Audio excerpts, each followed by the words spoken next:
What if I told you that in order to tell its story and build its world, the latest season of Young Justice draws inspiration not just from DC comic books, but also from the politics of ancient Greece, and some of the oldest literary works in European history, and it all comes down to Atlantis. But first, just to warn you, this video contains spoilers for Young Justice Phantoms, up to episode 17, but mainly focusing on Kaldur'ahn's arc. Anyway, what am I talking about? Well, midway through Season 4, as the narrative begins to follow Kaldur'ahm, the former Aqualad and current Aquaman, the show did something which kind of confused some viewers. It had Kaldur'ahm start to refer to the previous Aquaman, the current king of Atlantis, as Anax.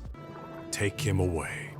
Our pleasure, Onyx. This was confusing because, well, by this point, this character had amassed a lot of different names and titles. His Atlantean name is Orphan, but he's also addressed as High King. His human name is Arthur Curry, but on the surface he's best known as his long-time superhero identity, Aquaman. And now, on top of this, he's Anax too? It's understandable that some viewers were beginning to lose track, but it's worth digging into this. So in this latest episode of Older Than You Think, the series where I make my literature degrees your problem, I'll explain what this new term Anax means, but also why it's such an interesting inclusion. At its most basic, Anax means king or ruler in ancient Greek, but we're not talking standard ancient Greek from the time of, say, Plato or Socrates. No, we're talking ancient Greek, pre-classical Greek, because there are other words with similar meanings in ancient Greek, like basileus, but Anax stopped being used centuries before most of the ancient Greek history you're probably familiar with. There's also a little more nuance to this definition. The Anax wasn't merely a local ruler, he was the real head honcho. He was the king that got to boss the other kings around. So returning to Young Justice, we might consider it just a Greek equivalent of Orphan's title, High King.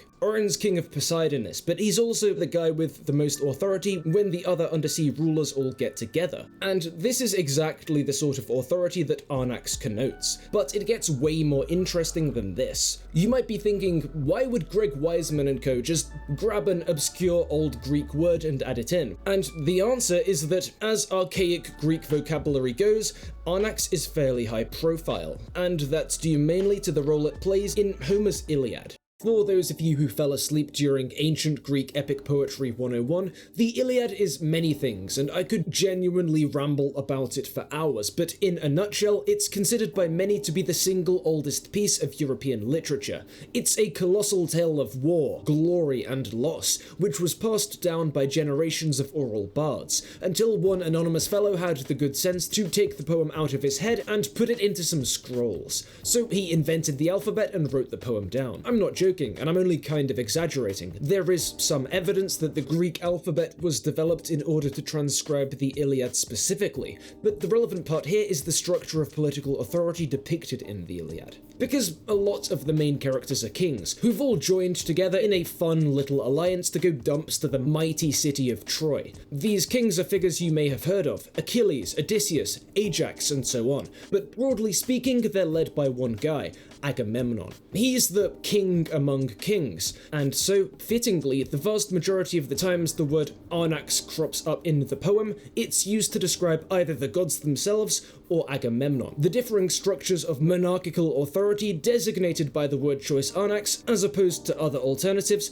have interested scholars for like a really long time. At this point, it's probably worth pausing and asking ourselves if this is overthinking things.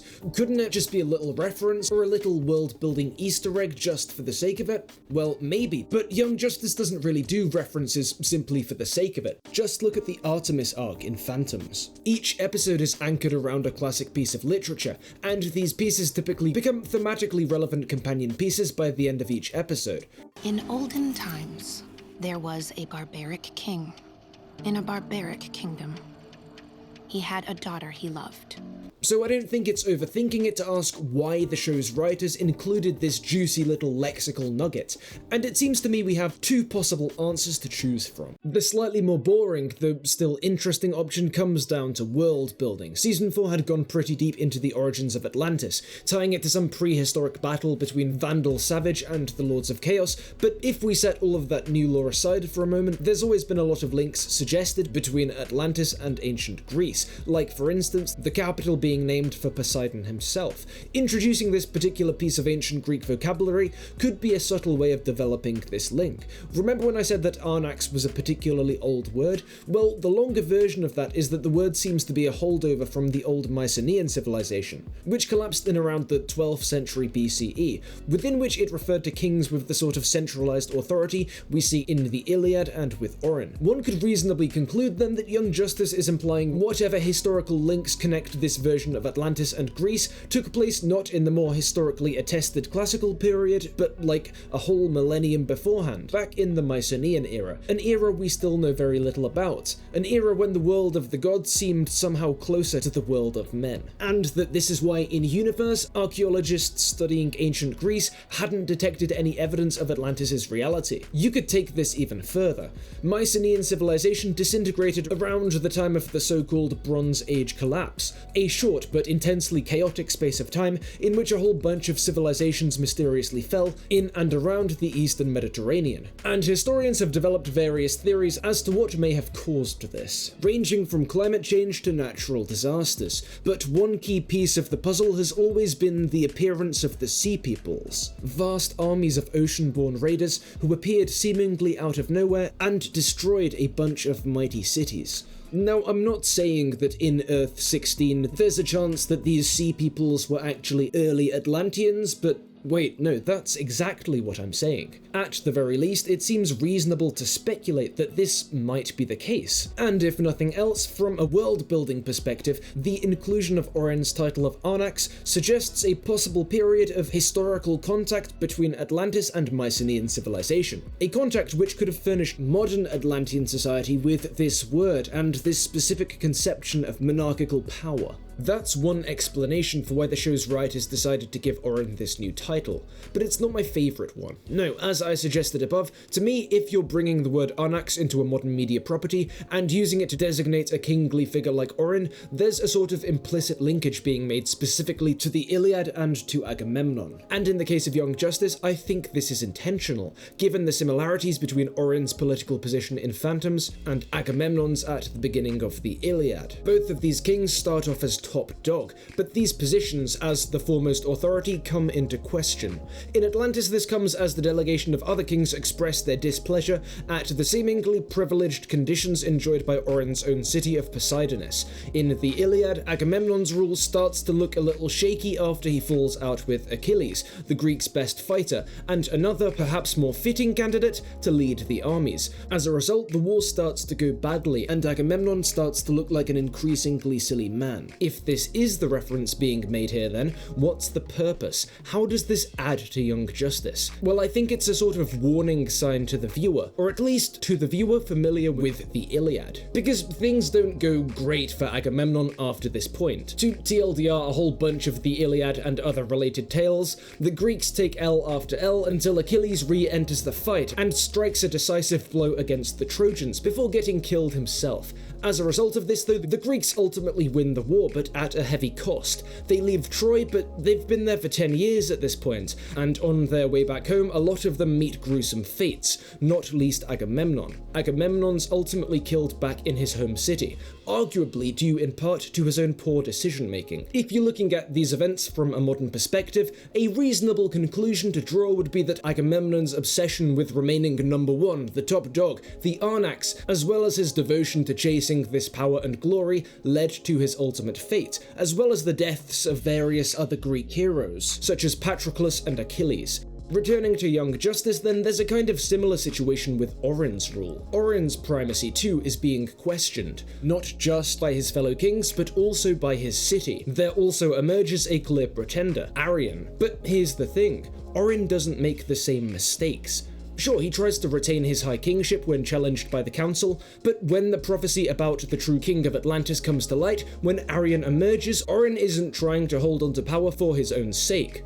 No, he avoids conceding power because of some pretty reasonable suspicions about the agendas of his would-be replacements. And crucially, he does give up his power when it becomes clear that the true subject of the prophecy isn't Arion after all. With all this in mind, I think the show introduces this new term of authority, Anax, at the start of the Phantom's Atlantis arc to subtly suggest the Iliad and Agamemnon's hubris before we're launched into this story about a High King struggling to retain his authority.